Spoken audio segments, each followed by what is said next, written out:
Hello दोस्तों, इस book tuber channel में आप सभी का स्वागत है। मैं हूं किशुन मांझी और आज हम बात करेंगे संथाल समाज के पर्व त्योहारों के बारे में। संथाल समाज में पर्व त्योहारों का विशेष स्थान है। एक तरह से देखा जाए तो यह अवसर समाज की सामूहिकता को दर्शाता है। इसके लिए गाँवों में बैठक की जाती है। गाँवों में खेती शुरू करने व फसल काटने का अवसर गांव में किसी की जन्म व मृत्यु को देखते हुए तय की जाती है। इसके बाद निर्धारित तिथि में गांव का नायके पूरा गांव के लिए पूजा अर्चना के द्वारा मंगल कामना करता है। तत्पश्चात गांव के सारे लोग आखड़ा में नाच गान करते हैं। गांव के एक छोर में आखड़ा लगाया जाता है।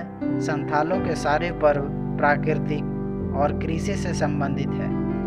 मुख्य त्योहारों में सकरात, बहा, एरोग, बंधना, सोहराय आदि हैं। सोहराय पर्व संथाल समुदाय का सबसे महत्वपूर्ण पर्व है। पूर्वजों ने इस पर्व की तुलना हाथी से की है। इसका अर्थ यह हुआ कि हाथी जितना विशाल है। संथालों के लिए सोहराय पर्व भी सबसे बड़ा पर्व है। सोहराय का पर्व जनवरी से फरवरी के बीच मनाया जाता है। इस अवसर में संथाल समुदाय का हर एक परिवार अपने घर बेटी व दामाद को आमंत्रित करते हैं। पूरा गांव खुशी व आनंद में डूबा होता है। इस पर्व को किसी क्षेत्र में 5 दिनों तक मनाया जाता है तो किसी क्षेत्र में 8 दिनों तक मनाया जाता है। हालांकि हर गांव में अलग अलग दिन सोहराय पर्व मनाने की परंपरा है। इस अवसर पर गाए जाने वाली गीतों का विशेष महत्व है। आगे हम बात करेंगे सोहराय पर्व की लोक कथा के बारे में। चाय चंपागढ़ संथालों की मूल भूमि मानी जाती है। ऐसी धारणा है कि संथाल समुदाय चाय चंपा देश में पीढ़ियों से रहते आ रहे थे। चाय चंपा देश सिंध व पंजाब के निकट सिंधु नदी तट पर बसा था। उस समय चाय चंपा देश में संथालों का शासन था। चाय चंपा देश के राजा किस्कू रापाज थे। किस्कू राजा की एक रानी और 5 बहनें थीं। सभी का विवाह अच्छे परिवार में हुआ था। वे सभी सुख और शांति से अपना जीवन बिता रहे थे। राजा के पास तक तंदुरुस्त और सुंदर गाय थी। गाय का नाम सुगी था। सुगी जितनी सुंदर और आकर्षक थी, उसका स्वभाव भी उतनी ही चंचल था। वह बहुत दूध देती थी, इसलिए राजा को सुगी से काफ़ी लगाव था। राजा के निवास पर रहने वाले सेवक सुगी की अच्छी तरह देखभाल करते थे और उसे सजा धजा कर रखते थे। लोक श्रुतियों के अनुसार चाय चंपा देश में एक काशी टांडी था। इस मैदान में चाय चंपा देश के मवेशियां चरने जाया करती थी। उन्हीं मवेशियों के साथ राजा की गाय सुगी भी चरने जाती थी।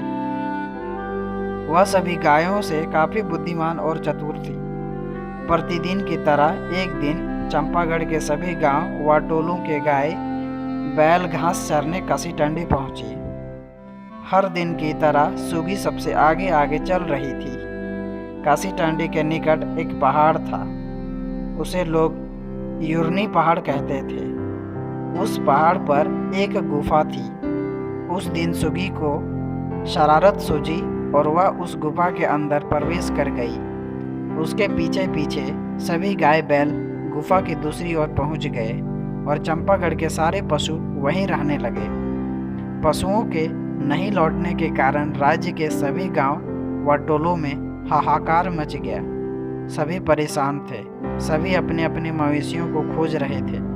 खोजबीन के दौरान गांव वालों को पता चला कि सुगी के पीछे पीछे सभी मवेशी यूरनी पहाड़ की गुफा में घुस गए हैं। यह जानकारी मिलने के बाद गांव वाले भी यूरनी पहाड़ के गुफा में प्रवेश कर गए। गुफा में कुछ दूर चलने के बाद गुफा की दूसरी ओर जाने का रास्ता ही नहीं मिल रहा था। लोग गुफा में इधर उधर भटक रहे थे। थोड़ी देर बाद सभी निराश होकर गुफा से बाहर निकल गए। इसके बावजूद लोगों ने पशुओं की तलाश जारी रखी। पशुओं की तलाश करते करते कई लोग जंगल में खो गए। अब पशुओं की तलाश के साथ साथ गांव वाले दूसरे खोए हुए लोगों की तलाश करने लगे। उन्हें मवेशी तो नहीं मिले, लेकिन बहुत प्रयास के बाद गांव के लोगों ने अपने परिजनों को खोज निकाला। इस दौरान काफ़ी समय बीत चुका था। साल का अंतिम महीना आ गया था, साथ ही खेती का भी समय आ गया था। अब लोग चिंतित थे कि खेती कैसे करें। बैलों के बिना खेतों में हल चलाना काफ़ी मुश्किल था। गांव वाले चिंतित जरूर थे, परंतु इन परेशानियों के बावजूद वे घबराए नहीं। खेतों में किसी प्रकार फसल लगाई, लेकिन फसल की उपज बहुत कम हुई। गांव के लोग दुखी और उदास रहने लगे। लोग यह महसूस करने लगे कि पशुओं के बिना सुख और समृद्धि वापस नहीं आएगी।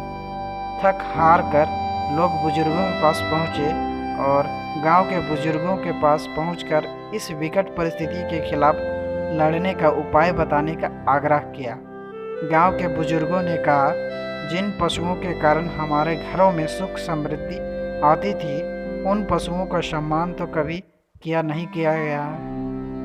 अपने पर्व त्यौहार के मौके पर हम उन पशुओं को भूल जाते हैं। बुजुर्गों के साथ विचार विमर्श के बाद तय हुआ कि इस समस्या का समाधान के लिए ठाकुर जी भी यानी हम अपने ईश्वर से प्रार्थना किया जाए। इसके बाद सभी लोग स्नान कर साफ कपड़ा पहनकर एक बड़े मैदान गोट टंडी में एकत्रित हुए। वहाँ सभी ने मिलकर गोट टंडी में सामूहिक रूप से पूजा प्रार्थना शुरू की। पूजा प्रार्थना के बाद ठाकुर जीवी को मुर्गी के अंडे चढ़ावे के रूप में दिए। इससे ठाकुर जीवी प्रसन्न हो गए। ठाकुर जीवी की कृपा से गुफा में खो चुके गाय बैल गांव की ओर लौटने लगे। साथ ही उन मवेशियों की याददाश्त भी वापस लौट आई।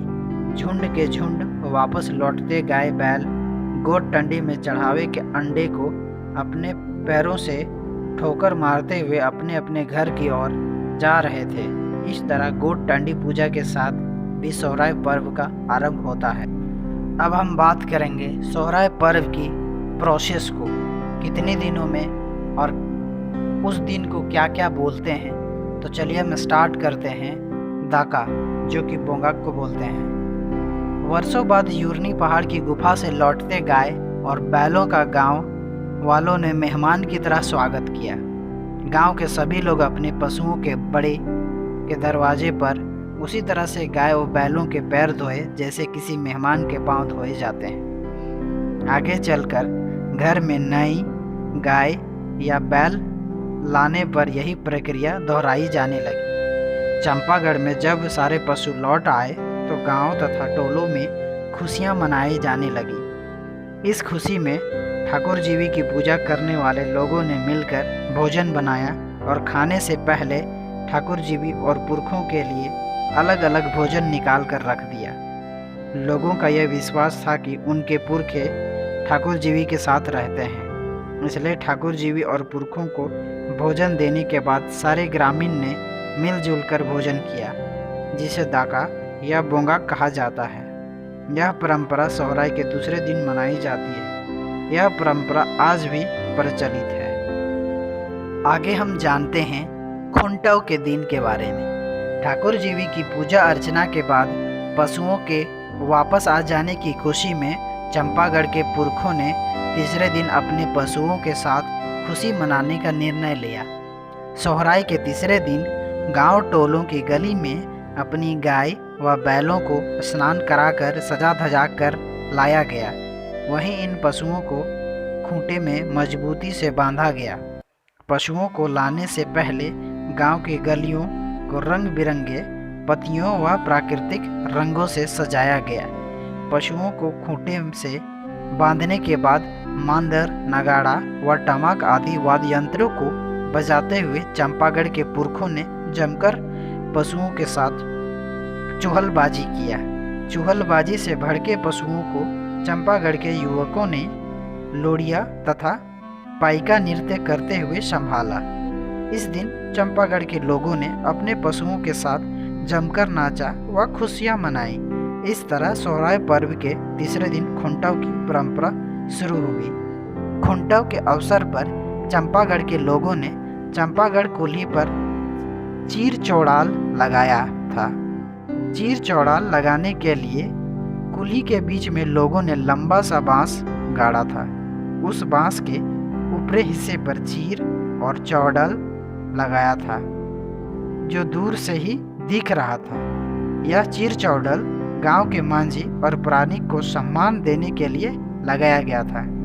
आज भी सोहराय पर्व के तीसरे दिन यानी खुंटव के दिन लोग अपने गाय व बैल के साथ चुगलबाजी करते, नाचते गाते व बजाते हैं। इस अवसर पर संथाल समुदाय के बीच पाइका और लोरिया नृत्य की प्रतियोगिता का आयोजन कराया जाता है। दोनों नृत्यों में युद्ध कौशल व आपसी तालमेल और संतुलन का अनोखा मिश्रण देखने को मिलता है। हालांकि आजकल खुंटव के मौके पर गांव के कुल्ही के बीच चीर चौड़ल लगाने की परंपरा देखने को नहीं मिलती है। आगे हम जानते हैं जाले के दिन के बारे में। चंपागढ़ का राजा भी सुगी के साथ दूसरे पशुओं के लौटने की खुशी में गांव वालों के साथ मिलकर मना रहा था। सोहराय के चौथे दिन राजा ने हाथी पर सवार होकर गांव के सड़कों पर घूमना शुरू किया। वह गांव के हर घर के सामने रुकता और हाथी से उतरकर अपनी प्रजा के घर जाता। घर के लोगों से हालचाल पूछता। अपने राजा को देखकर घर के लोग काफ़ी खुश थे। घर में जो कुछ भी खाने को था वे राजा को दे रहे थे। राजा खाने की चीज़ को ग्रहण करता और दूसरे के घर जाने के लिए निकल पड़ता। राजा जिस घर से निकलता उस घर के लोग उसके पीछे पीछे चल पड़ते। यहीं से जाले यानी सोहराय के चौथे दिन आपस में मिलने जुलने, दूसरे के घर जाने व खाने की परंपरा की शुरुआत हुई। आज भी सोहराय के चौथे दिन यानी जाले की परंपरा गांव में देखने को मिलती है। आगे हम जानते हैं हाकू काटकोम के दिन के बारे में। हाकू काटकोम का अर्थ है मछली का शिकार करना। यह सोहराय के 5वें दिन मनाया जाता है। इस परंपरा की कथा कुछ इस प्रकार है। चंपागढ़ के राजा खुंटव के बाद जाले मनाते हुए अपनी प्रजा के घर घर जाकर मुलाकात कर रहे थे तो प्रजा बेहद खुश थी, लेकिन प्रजा के दुश्मनों को यह पसंद नहीं था। राजा के विरोधी उनकी लोकप्रियता से उनसे ईर्ष्या करते थे। चंपागढ़ के ऐसे लोग को राक्षस मानते थे। राजा के विरोधी अक्सर प्रजा को भड़काते थे, लेकिन प्रजा उन विरोधियों को अच्छी तरह से जानती थी। चंपागढ़ के लोग यह जानते थे कि ये विरोधी हमारे समुदाय का नष्ट करना चाहता था। चंपागढ़ की प्रजा ऐसे लोगों को देखते ही भगा देती थी। ऐसा हुआ कि चंपागढ़ के राजा के घर में राजा जाले मना रहे थे। उसी वक्त एक राक्षस आ गया। चंपागढ़ के लोग उसे देखते ही पहचान गए और उसे भगाने लगे। भीड़ को अपनी ओर देखते हुए वह दुष्ट व्यक्ति दौड़कर भागने लगा। भागते भागते उस दुष्ट ने गांव के बाहर एक तालाब में छलांग लगा दी। तालाब घास और जलकुंभी से भरा था। गांव के लोग उस तालाब में उतर गए और लोग उसे खोजने लगे। उस दुष्ट व्यक्ति की खोज करते करते तालाब की सारी गंदगी लोगों ने साफ कर दी, लेकिन वह दुष्ट नहीं मिला। 2 दिन तक खोजने के बाद भी वह नहीं मिला।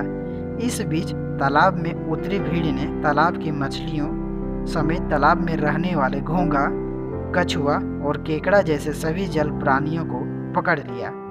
इसके बाद उसे आपस में बांटा और शाम को घर आ गए। दुष्ट आदमी की खोज में शिकार कर लाए मछली सहित सभी जल प्राणियों को अपने अपने घरों में पकाया और जमकर खाया। वे आपस में कह रहे थे, वह दुष्ट आत्मा इन्हीं जल प्राणियों में प्रवेश कर गया है। हमने उसे यानी उस दुष्ट आत्मा को पकाकर खा लिया और उसे समाप्त कर दिया।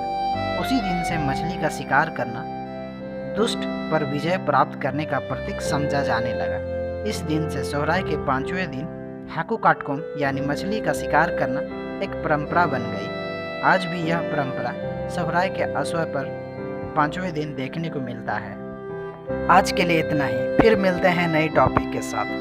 तब तक के लिए कमेंट करके ज़रूर बताएं कि ये वीडियो आपको कैसा लगा, ताकि मैं और भी इस प्रकार की वीडियो बनाता रहूं। और आप इस चैनल में नए हैं तो सब्सक्राइब ज़रूर करें, बेल आइकन को भी दबा दें और शेयर करना ना भूलें।